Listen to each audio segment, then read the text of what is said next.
He preached about salvation, quoted the Bible, and led prayers every Sunday. To his congregation, he was a man of God. But behind closed doors, Pastor Raymond Cole was hiding a monstrous secret one that would shatter a small town's faith. For years, he used his position to lure in young girls, abusing the trust of their families and robbing them of their innocence. Now, after decades of silence and dozens of testimonies, the law has caught up with him. And tonight, the man who claimed to speak for God is waiting to die by lethal injection. Willow Creek was the kind of town where people still left their doors unlocked, nestled in a quiet corner of Mississippi. It had a single grocery store, a diner that served bottomless coffee, and a white wooden church that stood proudly at the heart of it all. And inside that church was Pastor Raymond Cole. He wasn't just the town preacher. He was a father figure, a counselor, and, to many, the closest thing to a moral compass they had, with his salt and pepper beard, pressed shirts, and well-worn Bible always in hand. He was the man you called when someone died, or when your marriage was falling apart, or when your daughter needed guidance. Raymond had served at Willow Creek Baptist Church for over 25 years. He baptized children, married couples, and buried the old. People trusted him blindly. They handed over donations, confessions, even their deepest fears.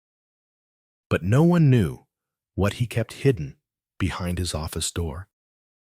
In 2018, that door finally cracked open. And what came spilling out wasn't sin in the biblical sense, but evil of a different order. The first girl to come forward was only 16. She was quiet, timid.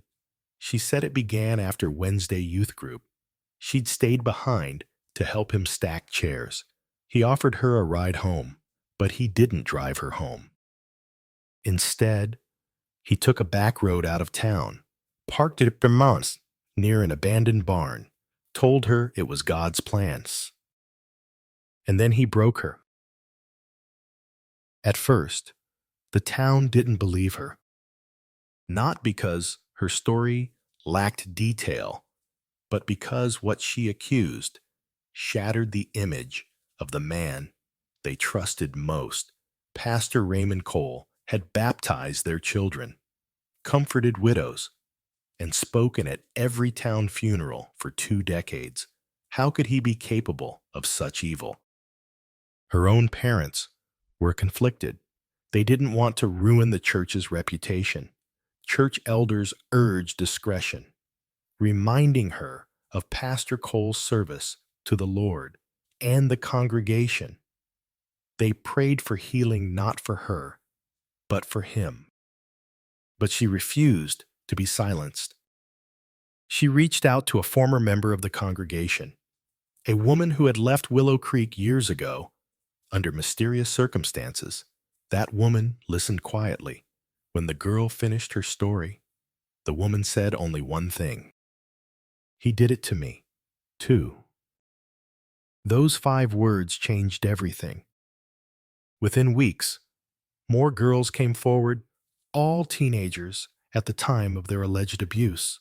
They spoke in hushed tones, through tears, but their stories shared the same patterns: late-night counseling sessions, secret car rides, inappropriate comments disguised as spiritual guidance.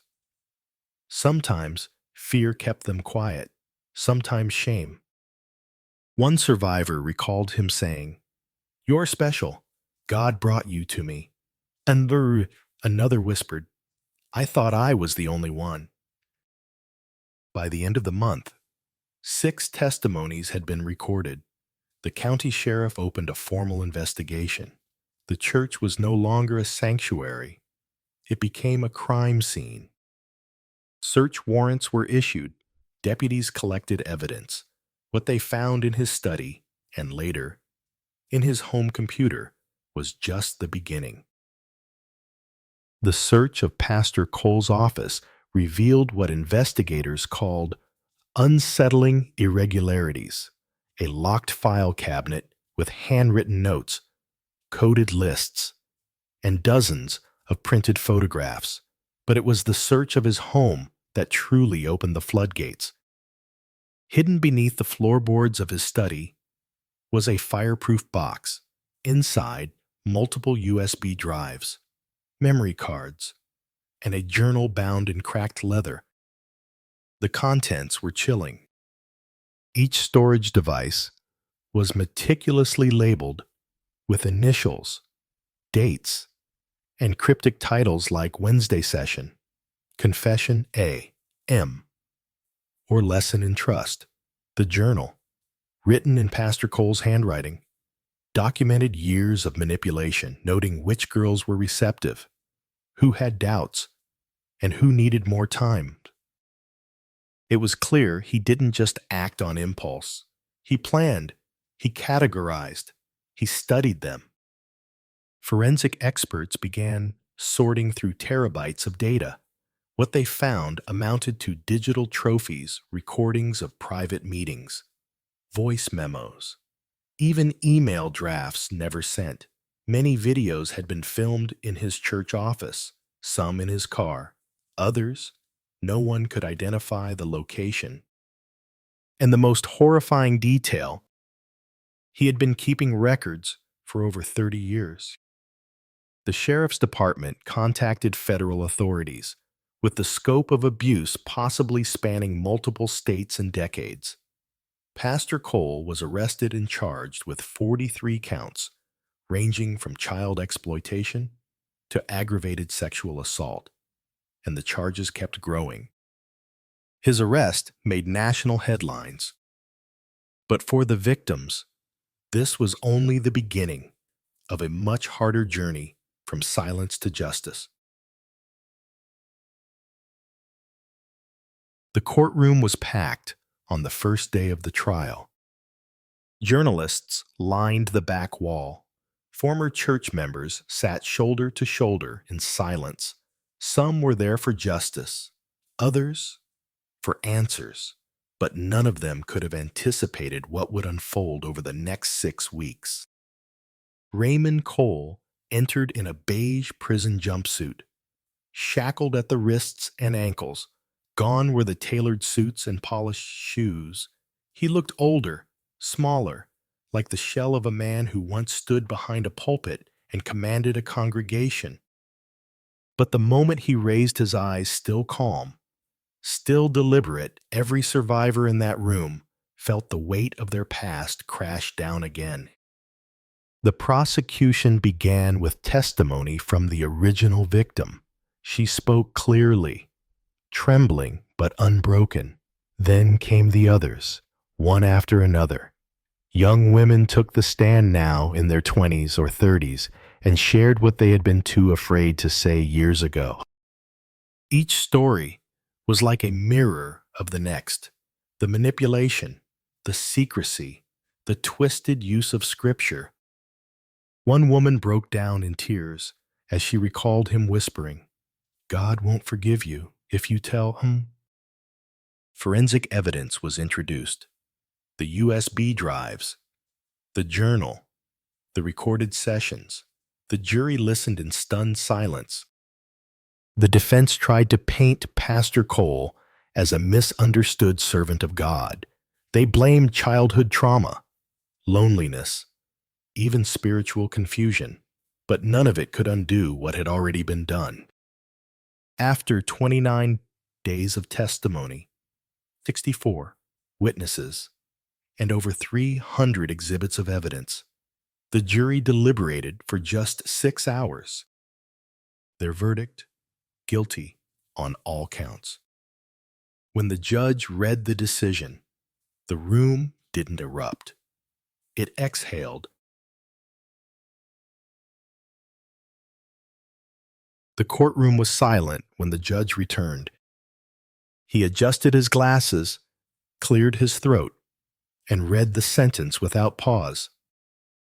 For crimes of aggravated sexual assault, exploitation of minors, coercion, and obstruction of justice, the court sentences Raymond Allen Cole to death by lethal injection in the state of Mississippi. Not a single gasp, not a tear from the man in the defendant's chair. Raymond Cole didn't flinch. He simply looked forward, unmoved, like he had accepted his fate, or perhaps believed he was still untouchable, even now. Later, when asked if he had any final words before sentencing was finalized, Cole stood and spoke softly, almost like he was still delivering a sermon. "I am not guilty in the eyes of the Lord," he said. "Earthly justice means nothing if heaven has already forgiven me." The words sent a shiver through the room. Several victims wept, not out of fear, but fury for them. It wasn't just the crimes that hurt, it was the arrogance. Raymond Cole was sent to death row at Parchman Penitentiary, a maximum security prison, infamous for housing Mississippi's most dangerous criminals. He would wait years for the execution to be carried out through appeals, reviews, legal back and forth, but the sentence would not change. Outside the courthouse, crowds held candles. Some mourned the broken faith, others honored the courage of the women who stood up and spoke the truth. Inside their homes, survivors slowly began to rebuild. Not forget, never forgive, but heal. The execution date was set for March 18th, 2025. By then, Raymond Cole had spent nearly 8 years on death row. He no longer received letters. His name no longer appeared in church bulletins or on news programs, even among the prison population. He was a ghost forgotten, isolated, a man once worshipped now, wasting away behind concrete walls. The night before his execution, Cole declined a visit from a chaplain. He asked for no Bible, no prayers, no forgiveness. His final meal was modest fried chicken, mashed potatoes, cornbread, and sweet tea. He ate slowly, silently. At 11:58 p.m., he was escorted into the execution chamber at Parchman Penitentiary. Witnesses sat behind glass, a handful of reporters, attorneys, and 3 of his victims, now grown women, their eyes steady, their hands trembling. Cole lay on the gurney, strapped down. He was asked if he had any final words. He turned his head toward the observation window and said, "I was chosen by God, but men never understood." That was all. At 12:03 a.m., the lethal injection began. Within minutes, Raymond Allen Cole was pronounced dead. He left behind no will, no letters, no apology. But what he did leave behind was something far more enduring: the broken faith of a community and the strength of those he tried to silence. In Willow Creek, the church building where he once preached was torn down. In its place, a memorial garden was planted with a plaque that read, "For the children who were never believed, and for the women who refused to stay silent